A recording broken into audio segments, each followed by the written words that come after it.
नमस्कार. आज आपण मुगाच्या डाळीचा अगदी मऊ लुसलुशीत जाळीदार पचायला हलका ढोकळा कसा बनवायचा ते पाहणार आहे. रेसिपी खूप सोपी आहे. यामध्ये आपण कुठल्याही बेसन पिठाचा किंवा डाळ तांदळाचा वापर केला नाहीये. खूप साधी सिंपल रेसिपी आहे. रेसिपीला सुरुवात करू, पण त्याआधी चॅनलवर नवीन असेल तर चॅनलला सबस्क्राईब. सर्वप्रथम मुगाच्या डाळीचा ढोकळा बनवण्यासाठी इथं मी 1 वाटी मुगाची डाळ 4 ते 5 तास पाण्यामध्ये भिजत ठेवली होती. ही डाळ स्वच्छ धुवून नंतर पाण्यामध्ये भिजत ठेवली होती. डाळ छान भिजलेली आहे. आता डाळीमधले सर्व पाणी आपल्याला काढून टाकायचं आहे. थोडं देखील पाणी डाळीमध्ये ठेवायचं नाही. त्यानंतर एका मिक्सिंग बाउलमध्ये ही डाळ घ्यायची आहे आणि त्यामध्ये आता 1 वाटी मी इथं बारीक रवा घेतला आहे. तुमच्याकडे जर जाड रवा असेल तर तो एकदा मिक्सरला फिरून घ्या. रवा डाळीमध्ये पूर्णपणे मिक्स करून घ्यायचा आहे. आणि त्यानंतर इथं मी 1 वाटी दही घेतला आहे. दही मी इथं हे आंबट घेतलं आहे. दही आपल्याला आंबटच घ्यायचं आहे, त्याने ढोकळ्याला छान टेस्ट येते. दही देखील छान मिक्स करून घ्यायचं आहे. रवा, डाळ आणि दही आपल्याला चांगलं मिक्स करायचं. तिन्ही छान प्रकारे मिक्स झालं की आता त्यावर एक झाकण ठेवायचं आणि एक 15 मिनिटं रेस्ट करण्यासाठी ठेवून द्यायचं आहे. 15 मिनिट इथे झाले आहे. मी डाळ, रवा आणि दही चांगलं मिक्स करून घेतलं होतं, रेस्ट करायला ठेवलं होतं. छान रेस्ट झाला आहे. रवा देखील आपलं छान फुलला आहे. आता हे एका मिक्सरच्या भांड्यामध्ये घेऊन आपल्याला याची चांगली बारीक प्युरी तयार करून घ्यायची आहे. बारीक मिश्रण तयार करायचं आहे. सर्व डाळ मी एका मिक्सरच्या भांड्यामध्ये काढून घेते आणि पाणी न टाकता आपल्याला हे बारीक करून घ्यायचं आहे. अजिबात पाण्याचा वापर करायचा नाही आपल्याला. डाळ मी आपल्या इथं मिक्सरच्या भांड्यामध्ये काढून घेतलेली आहे. ही डाळ मी 2 बॅचेसमध्ये बारीक करून घेणार आहे. त्यानंतर इथं मी 2 ते 3 हिरव्या मिरच्या घेतल्या आहे आणि अर्धा इंच आल्याचा तुकडा घेतला आहे. तो देखील आपल्याला या डाळीमध्येच टाकून घ्यायचा आहे आणि बारीक करून घ्यायचा आहे. हे बघा, इथं मी ही डाळ बारीक करून घेतली आहे. अगदी स्मूथ अशी आपल्याला ही डाळ बारीक करून घ्यायची आहे. तुम्ही पाहू शकता छान बारीक झाली आहे. आता मी याची दुसरी बाजू देखील बारीक करून घेते. हे बघा, इथं आपले हे छान असं बॅटर तयार झालं आहे. तुम्ही पाहू शकता किती स्मूथ इथं मी हे डाळ बारीक करून घेतलेली आहे. याच प्रकारे आपल्याला डाळ चांगली बारीक करून घ्यायची आहे. हे बघा, अजिबात कुठेही मी इथं पाण्याचा वापर केला नाही आणि आता देखील आपल्याला पाण्याचा वापर करायचा नाही आहे. तुम्हाला जर मिश्रण खूपच घट्ट वाटलं तरच तुम्ही इथं पाण्याचा वापर करू शकता, 2 ते 3 चमचे. परंतु तुम्हाला इथं अजिबात पाण्याचा वापर करायची गरज नाही आहे. इथं मी ही डाळ ह्या वाटीच्या साह्याने मोजून घेतली होती. याच वाटीच्या साह्याने मी रवा देखील मोजून घेतला होता, पाव वाटी आणि 1 वाटी दही. 1 वाटी डाळ, पाव वाटी रवा आणि 1 वाटी दही. हे पुन्हा छान असं मिक्स करून घ्यायचं. आता लगेचच त्यामध्ये मी इथं 2 चमचे तेल घेतलं आहे. आपलं रेग्युलर भाजीला बनवतो ते तेल. तेल देखील छान असं मिक्स करून घ्यायचं. तेल चांगलं मिक्स झालं की त्यामध्ये पाव चमचा हळद टाकते. हळद देखील मिक्स करून घ्यायची.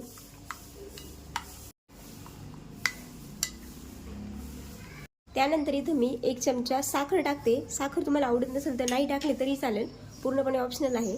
त्यानंतर चवीनुसार मीठ टाकायचं आणि पुन्हा सगळं एकाच दिशेने फेटून घ्यायचं. हे मिश्रण ढोकळा करताना कधी पण एकाच दिशेने फेटून घ्या, म्हणजे तो छान फुलतो.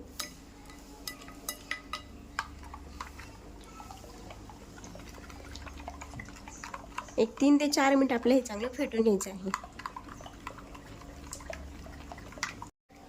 मी ते 5 ते 6 मिनिटं छान आपलं हे बॅटर आहे ते चांगलं फेटून घेतलं आहे. आता पुन्हा 5 मिनिटासाठी आपल्याला हे असंच रेस्ट करायला ठेवायचं आहे. एका ताटाला मी इथं तेल ग्रीस करून घेतलं आहे. मी या ताटामध्ये ढोकळा तयार करून घेणार आहे. तसंच मी कढईमध्ये ढोकळा तयार करते, त्यामुळे मी कढई देखील प्रीहीट व्हायला ठेवलेली आहे. रेस्ट झाला आहे. त्यामध्ये मी आता इनोचा वापर करते. तुम्हाला हवं असल्यास तुम्ही इथं खाण्याचा सोडा वापरला तरी चालेल. त्यामध्ये मी अर्धा पाकिट हे इनोचं वापरलं आहे. ॲक्टिव्ह होण्यासाठी त्यामध्ये थोडंसं पाणी टाकायचं आहे. अगदी 2 ते 3 थेंब, एखादा चमचा फक्त, आणि फास्टमध्ये असं मिक्स करून घ्यायचं आहे लगेचच. तुम्ही पाहू शकता इनो आपल्या छान बॅटरमध्ये मिक्स झाला आहे. तुम्ही पाहू शकता किती छान आपलं हे बॅटर फुललेलं आहे. आता लगेचच आपल्याला ढोकळा तयार करण्यासाठी घ्यायचा आहे. या ताटामध्ये मी सर्व बॅटर काढून घेते.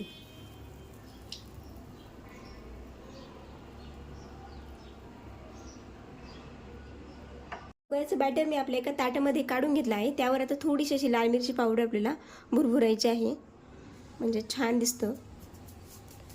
आवडत नसेल नाही टाकलं तरी चालेल. त्यानंतर असं थोडासा टॅप करून घ्यायचा, मग त्यामध्ये काही हवा असेल तर ती निघून जाईल. ढोकळा मी इथे एका कढईमध्ये स्टीम करून घेणार आहे. त्यासाठी मी आधीच ही फ्री होण्यासाठी ठेवली होती. ढोकळा बनवताना तुम्ही कुकरमध्ये करा किंवा कढईमध्ये करा. आधीच ही फ्री हीट करून घ्यायचं आहे, पाणी चांगलं उकळून घ्यायचं आहे आणि मग ढोकळा स्टीम करायला ठेवायचा आहे. तरच आपला ढोकळा खूप छान फुलतो. ही खूप महत्त्वाची टिप्स आहे. तुम्ही जर तसंच ठेवला तर ॲक्टिव्ह होण्यासाठी वेळ लागतो, सोडा किंवा इनो असं टाकलेला, त्यामुळे ढोकळा फुलत नाही. पण जर असं पाणी लगेच गरम करून घेतलं असेल तर ढोकळा छान फुलतो. एक झाकण ठेवून हा ढोकळा आपल्याला एक 20 ते 25 मिनिटं स्टीम करून घ्यायचा आहे. तुम्ही इथे पाहू शकता ढोकळा मी इथं 20 ते 25 मिनिटं छान स्टीम करून घेतला आहे. एक टूथपिकच्या साहाय्याने चेक करते. टूथपिक इथं आपली पूर्णपणे क्लीन निघते. हे बघा, म्हणजे ढोकळा छान स्टीम झाला आहे. आता गॅस बंद करते आणि ढोकळा आपण पूर्णपणे थंड करून घेऊ. ढोकळा आपला थंड होतोय तोपर्यंत ढोकळ्यासोबत खाल्ली जाणारी चटणी कशी बनवायची ते पाहून घेऊ. त्यासाठी इथे मी कच्चे शेंगदाणे घेतले आहे, 5 ते 6 लसूणच्या पाकळ्या घेतल्या आहे, मिरची घेतली आहे 4 ते 5. मिरचीचं प्रमाण तुम्ही कमी जास्त करू शकता. त्यानंतर थोडी साखर घेतली आहे, थोडीशी कोथिंबीर घेतली आहे, 1 वाटी दही घेतला आहे आणि त्यानंतर आपल्याला थोडंसं मीठ देखील लागणार आहे. सर्वप्रथम घेतलेल्या मिक्सरच्या भांड्यामध्ये शेंगदाणे मी इथं कच्चेच घेतले आहे, याला भाजून वगैरे घेण्याची गरज नाही. त्यानंतर लसूण, कोथिंबीर, हिरवी मिरची, साखर, त्यानंतर चवीप्रमाणे मीठ आणि घेतलेलं 1 वाटी दही मी इथं आंबट घेतलेलं आहे आणि हे सर्व आपल्याला बारीक करून घ्यायचं आहे. याची चटणी तयार करून घ्यायची. हे बघा, इथं आपली ही ढोकळ्यासोबत खाल्ली जाणारी चटणी देखील तयार आहे. अतिशय छान अशी घट्टसर चटणी तयार केली आहे. अगदी हॉटेलमध्ये भेटते तशीच ही चटणी तयार होते. तुम्ही एकदा नक्की ट्राय करून बघा. मुगाच्या डाळीच्या ढोकळ्यासोबतच नाही तर आपण रेग्युलर जो बेसन पिठाचा ढोकळा बनवतो त्यासोबत देखील तुम्ही ही चटणी ट्राय करून बघा, खूप छान होते. चला आता आपण एकदा ढोकळ्याला फोडणी देऊन घेऊ. ढोकळा इथे आपला हा पूर्णपणे थंड झालेला आहे. तुम्ही पाहू शकता छान असा स्पंजी इथं तयार झाला आहे. आता यावर आपण तडका देऊन घेऊ. त्यासाठी इथे मी 2 चमचे तेल गरम करून घेतलं आहे. त्यामध्ये आता 1 चमचा मोठा मोहरी टाकून घ्यायची. मोहरी छान आपल्याला तडतडून द्यायची आहे. लगेच त्यामध्ये 1 चमचा तीळ टाकायचे आहे, पांढरी तीळ, ते देखील छान यामध्ये मिक्स करून घ्यायचे आहे. जे चांगले तीळ आणि मोहरीचा छान इथे तडका तयार करून घेतला आहे मी. छान मस्त वास येतो याचा. आता लगेचच हा ढोकळ्यावर टाकून घ्यायचा आहे.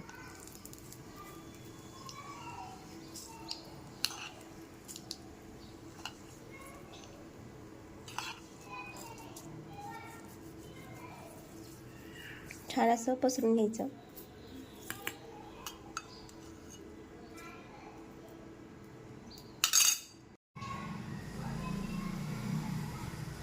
ढोकळ्याला छान असं आपण इथं तडका देऊन घेतला आहे. आता आपण ढोकळा कट करून घेऊ.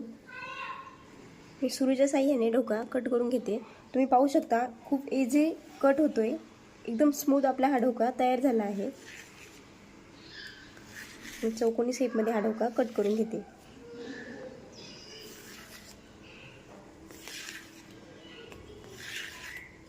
खूप छान हा ढोकळा तयार होतो. एकदा नक्की ट्राय करून बघा. पचायला देखील खूप हलका असतो. एक मी पीस काढून दाखवते तुम्हाला. हे बघा, छान इथं हा ढोकळा तयार झाला आहे. अगदी असा मऊ लुसलुशीत. अजून एक पीस काढून दाखवते मी तुम्हाला. खूप छान याला जाळी पडलेली आहे. तुम्ही पाहू शकता अगदी मऊ लुसलुशीत मस्त छान तयार झाला आहे. हे बघा, एकदा ही रेसिपी नक्की ट्राय करून बघा, तुम्हाला खूप आवडेल. त्यासोबत त्याची जी चटणी तयार केली होती ती देखील आपण तयार आहे. तुम्हाला ही माझी रेसिपी कशी वाटली, आवडली असेल तर एक लाईक नक्की करा व्हिडिओला. तसेच तुमच्या काही प्रतिक्रिया असेल तर ते मला कमेंटमध्ये नक्की कळवा. चटणीसोबत ढोकळा खूप छान लागतो.